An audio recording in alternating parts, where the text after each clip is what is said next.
বাবা মা নিজের সন্তানের জন্য সব করতে পারে। যেমন দেখো না, আমার হাজব্যান্ড যেই শুনেছে বাবাই খাট থেকে পড়ে গেছে, অমনি এসে খাটটা খুলে নিচে শুয়ে আছে।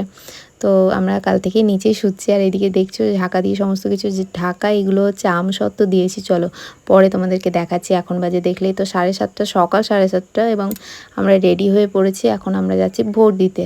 এত সকাল সকাল যাচ্ছি তার কারণ হচ্ছে ওর মানে আমার হাজব্যান্ডের আজকে ডিউটি যেতে হবে, তো তাই সকাল সকাল ভোটটা দিয়ে কাজটা সেরে রাখছি, দিয়ে যাব। তো বাড়ির সামনেই ছিল আমাদের ভোটের ক্যাম্প।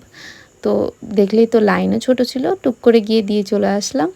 এই যে আমি একবার ভোট দিয়ে রেডি। এখানে পাপা তো ডিউটিতে চলে গেল, আর এখানে বাবাইকে আমি খাওয়ানোর জন্য কুস্তি করছি, কারণ বাবাই কিছুদিন ধরে খাওয়া দাওয়া একবারেই কমিয়ে দিয়েছে। আর এই হচ্ছে আমসত্ত্ব প্রথমবার দিয়েছি, তো টেস্ট ঠিকঠাক আসলেও একটু গন্ডগোল হয়েছে। দেখো পাঁপড়ের মতো পাতলা পাতলা দিয়ে ফেলেছি। আর আমসত্ত্ব জানোই তো, একটু মোটা দিলে পরে বেশি ভালো লাগে।